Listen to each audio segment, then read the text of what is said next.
நீங்கள் ஒரு புது விஷயத்தை செய்கிறதுக்கு பயப்படுறீங்களா? அந்த பயம் இருக்கிறது ரொம்ப நல்லது. ஏன்னா ஒரு வாய்ப்பை நீங்கள் தேடுறீங்கன்னு அர்த்தம். இல்லைன்னா அந்த வாய்ப்பே உங்களை தேடி வந்திருக்குன்னு அர்த்தம். சின்ன வயசில் சைக்கிள் ஓட்ட கற்றுக்கும் போது, ஸ்விம்மிங் கற்றுக்கும் போது ஒரு பயமும் பதட்டமும் வந்திருக்கும். எப்படா இதை கற்றுக்க போகிறோம் அப்படின்னு பயந்துருப்பீங்க.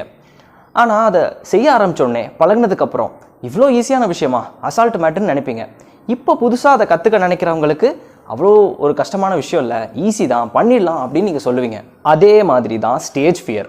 ஸ்கூலில், காலேஜில், வேலை செய்கிற இடத்துல ஒரு ஸ்பீச் கொடுக்கறது, ப்ரெசன்டேஷன் கொடுக்கறது, 10 பேர் முன்னாடி குரூப் டிஸ்கஷன் பண்ணுறது, இந்த மாதிரி ஒரு சிச்சுவேஷன் கண்டிப்பாக வந்தே தீரும். அதை எப்படி ஹேண்டில் பண்ணுறது?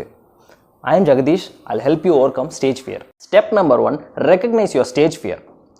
நீங்கள் எதை பேசணும்னு நினைக்கிறீங்களோ, எப்படி பேசணும்னு நினைக்கிறீங்களோ அதை ஒரு ஸ்கிரிப்டாக எழுதுங்க. அதுக்கப்புறம் உங்களுக்கு நீங்களே பேசி பாருங்கள். இந்த ஸ்கூல் படிக்கும்போது சப்ஜெக்ட் எல்லாம் வாய் விட்டு வாசிப்போம்ல, அந்த மாதிரி கண்ணாடி முன்னாடி நின்று பேசி பாருங்கள். ஒரு கேமராவை ஆன் பண்ணி நீங்கள் பேசுங்க. எப்படி பேசியிருக்கீங்கன்னு அதை ப்ளே பண்ணி பாருங்கள். முதல்ல நீங்கள் எப்படி பேசுகிறீங்கன்னு நீங்கள் புரிஞ்சுக்கோங்க.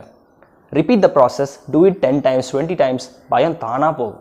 Step number 2, speak to a small group. உங்கள் ஃப்ரெண்ட்ஸ், ஃபேமிலி மெம்பர்ஸ், உங்கள் மேலே அக்கறை இருக்கிறவங்க கிட்ட முதல்ல பேசி பழகுங்க.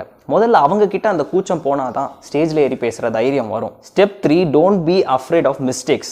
பேச ஆரம்பிக்கும் போது தடுமாற்றம், ஸ்டாமரிங், ஒரு கூச்ச சுபாவம், ஒரு பயம், நடுக்கம், கை கால் நடுங்கிறது, இது எல்லாம் எல்லாருக்குமே வரக்கூடியது தான். உலகத்தில் இருக்க மிகப்பெரிய பேச்சாளர்களும் ஒரு காலத்தில் இதையெல்லாம் ஓவர் கம் பண்ணிட்டு தான் வந்திருக்காங்க. Don't be afraid of making mistakes. It's common, it's human.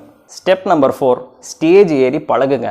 நீங்கள் ப்ரெசன்டேஷன் ஒரு ஹாலில் தான் கொடுக்க போகிறீங்க, ஒரு ஸ்டேஜில் தான் கொடுக்க போகிறீங்கன்னு தெரிஞ்சு போச்சுன்னா யாருமே இல்லாத நேரத்தில் அங்கே போய் பழகுங்க. அந்த இடத்துல நின்று பாருங்கள். அக்ளமடைஸ் வித் தட் என்வாயன்மெண்ட். அப்போ தான் உங்களுக்கு ஆக்சுவலாக அந்த ஈவெண்ட் நடக்கும்போது பயம் வராது. கிரிக்கெட் மேட்ச்லாம் விளையாடும் போது பிச் எப்படி இருக்குன்னு ரிப்போர்ட் பார்ப்போம்ல, அந்த மாதிரி அந்த ஸ்டேஜில் போய் become a part of that stage. Join Toastmasters. Toastmasters international ஒரு சூப்பர் கிளப் இருக்குது. யாரோ ஒரு புண்ணியமாக அழகாக அதை ஆரம்பிச்சிருக்காரு. ஸோ அந்த மாதிரி ஒரு கிளப்பில் ஜாயின் பண்ணுங்கள். உங்கள் நியரஸ்ட் சிட்டிலே இருக்கும். அங்கே உங்களை எப்படி பேசுகிறது, எப்படி தைரியமாக இருக்கிறது, எப்படி கான்ஃபிடன்ஸ் டெவலப் பண்ணுறது, ஒரு ஆர்கனைசேஷனை எப்படி ரன் பண்ணுறதுன்னு உங்களுக்கு தகுந்த மாதிரி டெய்லர் மேட் மெத்தட்ஸ் எல்லாம் சொல்லி தருவாங்க. என் லைஃப்பில் நான் எடுத்த ஒரு நல்ல decision joining Toastmasters. So அதை கண்டுபிடிங்க, become a part of it. அது ஒரு இன்வெஸ்ட்மெண்ட் தான். Step number 6, your audience are your friends. Stage ஏறி நிற்கும் போது நீங்கள் பேசுகிறத கேட்க வந்திருக்கவங்க பெரும்பாலும் நீங்கள் நல்லா பேசணும், சக்ஸஸ்ஃபுல்லாக இருக்கணும்னு தான் பார்ப்பாங்க. ஸோ அவங்க இப்படி பார்க்குறாங்க, நான் என்ன பண்ணுறதுன்னு ஒரு 100 பேர் முன்னாடி, 1000 பேர் முன்னாடி பதட்டப்படாதீங்க. They want you to win. நீங்கள் என்ன பேசுகிறீங்கன்னு ஆர்வமாக கேட்குறாங்க.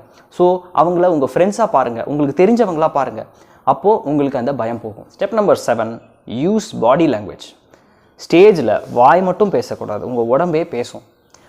நீங்கள் கான்ஃபிடென்ட்டாக இருக்கிறதும், பதட்டப்படுறதும், வெக்கப்படுறதும், இது எல்லாம் உங்கள் உடம்பு சொல்லி கொடுத்துரும். your mind is acting through all of this, not just your mouth. So உங்கள் பாடி லாங்குவேஜில் ஒர்க் பண்ணுங்கள். Step number 8, relax. ஒரு ப்ரெசன்டேஷன் கொடுக்கறதுக்கு முன்னாடி, ஒரு ஸ்பீச் கொடுக்கறதுக்கு முன்னாடி பதட்டம் வர்றது இயல்பு தான்.